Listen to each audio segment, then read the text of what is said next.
nandi makuru maravuga mu itangazamakuru byinshi hano mu Rwanda nuko Perezida Kagame yavuze ko bamubwiye ko azicwa. Perezida Kagame yatangaje ko hari abantu bigeze kujya kumureba bamubwira ko akunda kunenga ibihugu bikomeye ku isi bityo ko yishyira mu byago byo kuzicwa, ariko we asubiza ko nubundi aho kubaho mu buzima bw'ikinyoma byaruta ugapfa.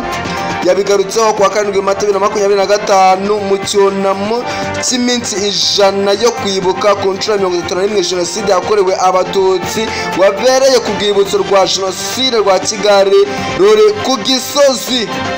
Perezida Paul Kagame yitabiriye urugendo rwo kwibuka acana urumuri rw'icyizere. Perezida Paul Kagame yitabiriye urugendo rwo kwibuka ruzwi nka Walk to Remember rwabaye ku mugoroba wo kuri uyu wa 7 Mata 2025.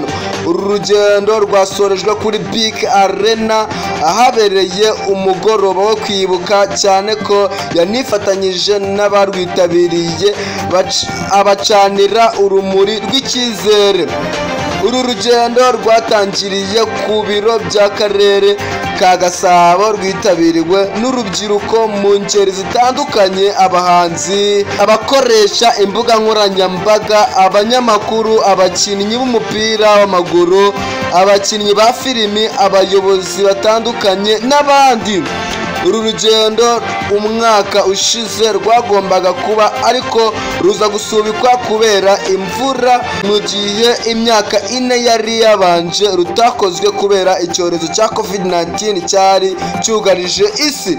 Tariki ya 7 Mata ni umunsi mpuzamahanga ngaruka mwaka isi yose yibuka Jenoside yakorewe Abatutsi mu 1994. Ibarura ryakozwe na Minisitiri w'Ubutegetsi bw'Igihugu mu 2000 rikamara imyaka 2 mu 2000 kugeza mu 2002 byagaragaje ko Abatutsi 1,717 bishwe mu gihe cy'iminsi 100 kuva ku itariki ya 7 Mata kugeza muri Nyakanga mu 1994. Iyo raporo yatangajwe mu 2004 igaragaza aho abishwe bari batuye, imyaka bari bafite, amazina yabo ndetse bamwe muri bo bizwi neza uburyo bishwemo.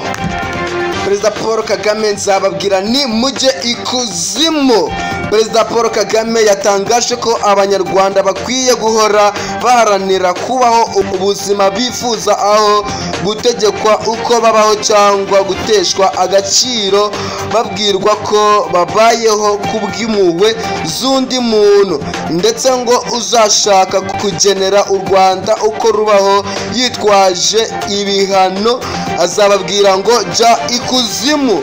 Yabitangarije mu bikorwa byo kwibuka ku nshuro 31 Jenoside yakorewe Abatutsi mu 1994 byatangiriye ku rwibutso rwa Jenoside rwa Kigali ruri ku Gisozi. Mashimwe Samuel igihe akadomo.com. Nandi mukuru maravuga mu buryo bw'incama cyane ku kinyamakuru cyacu cya akadomo.com ku buryo uramutse ugisuye wayabona nuko Perezida Kagame yitabiriye urugendo rwo kwibuka acana urumuri rw'ikizere. Kwicwa ntiyapfa kurokokera mu rufunzo n'ubuzima bushaririye bwo mu Butaliyani. Ubuhamya bwa Murangwayire. Colonel Nanka yagaragaje ko Tshisekedi agomba kuva ku butegetsi. Andi makuru abura nuko ibyaha 40% by'indengabitekerezo za Jenoside n'ibifitanye isano nayo bigaragara muri Mata. Perezida Paul Kagame yabwiye abavuga yuko bagenera u Rwanda uko rubaho ko azababwira ngo bajye ikuzimu kwa inhar. Ubuyapani, Minisitiri w'Intebe yatakambiye Trump amusaba kugabanya imisoro. Amajyepfo y'abanyamuryango ba Yeveka agahozo bijejwe umutekano basabwa kugaragaza icyabahungabanya. Hatangajwe ko Putin yiteguye guhagarika intambara muri Ukraine, bibaye ari byo twaba twarakize nkamwe. Perezida Paul Kagame kubashinza u Rwanda kwiba amabuye yo muri RDC.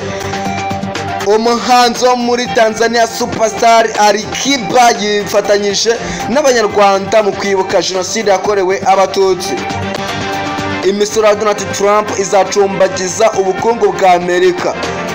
Perezida Paul Kagame yavuze ko iterabwoba ryashyizwe kuri Minisitiri Bizimana kubera amateka ya Jenoside. Yavuze nta gihugu kimaze imyaka 109 gisenya ikindi nk'uko Ububiligi bubikorera igihugu cy'u Rwanda. Minisitiri Bizimana, Ububiligi bwashatse kwikura mu isoni ku mpamvu bwatereranye Abatutsi.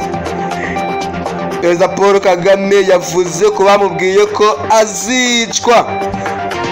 Bashiki be bashuguruwe mu cyobo ari bazima. Ubuhamya bushaririye bwa Mutangwa wa AG Tourist Manishimwe Samuel ije akadomo.com.